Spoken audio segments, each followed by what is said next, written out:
Hello friends, আজকে আমি নিয়ে এসেছি একটা নতুন রেসিপি, চিকেন কষা, নতুন পদ্ধতিতে। তো তার উপকরণগুলি একটু দেখে নিন।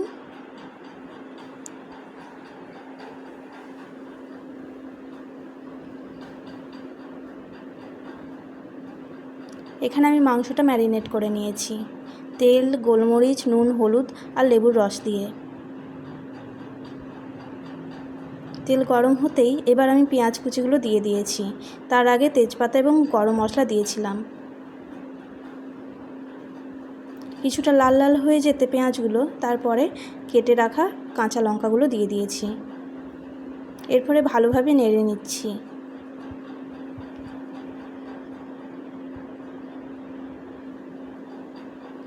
ভালোভাবে নেড়ে নেওয়ার পরে লঙ্কাগুলো একটু ভাজা ভাজা হয়ে যাওয়ার পরে আদা বাটা এবং রসুন বাটাটা আমি দিয়ে দিয়েছি। আজকে রান্নাটা অবশ্য আমি করিনি, আজকে সানডে, তো আমার হাজব্যান্ড আমাকে একটু হেল্প করছিল।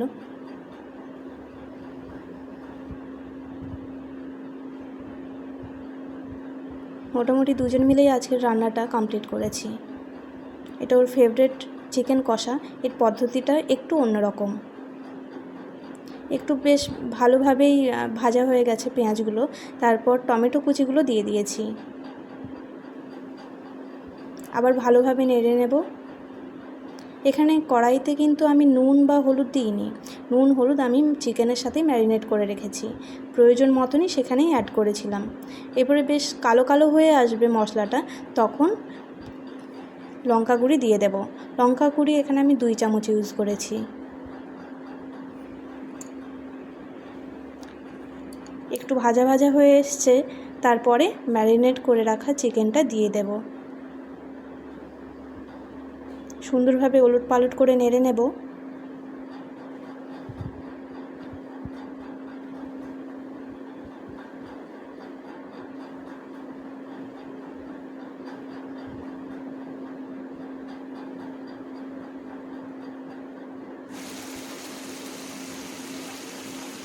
এই যে তেল ছেড়ে এসছে, ভালো করে ধিমি আঁচে এটাকে কষিয়ে নিচ্ছি।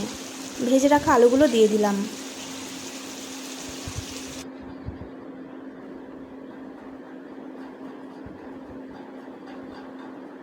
এই সময় কিন্তু ধীরে ধীরে এটাকে নেড়ে যেতে হবে।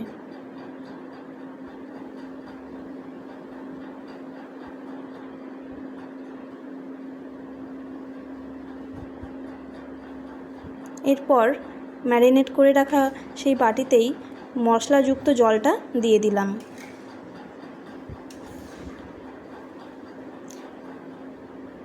চিকেনটা কিন্তু কষে অনেকটাই তেল ছেড়ে এসেছিল, তারপরে জলটা অ্যাড করেছি। ভালো করে নাড়িয়ে নেব যাতে আলুগুলো জলে ডুবে যায়।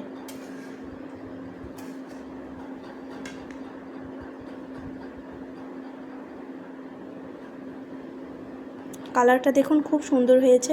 এটার প্রসেসটা একটু অন্যরকম, নতুন পদ্ধতি, তো করে দেখবেন, খুব ভালো হবে।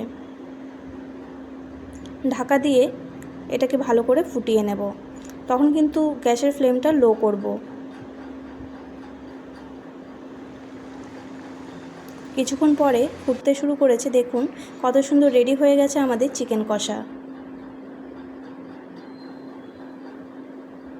এই পদ্ধতিতে একবার রান্না করে দেখুন, নতুন পদ্ধতিতে বেশ সুন্দর লাগবে চিকেন কষা। Thank you.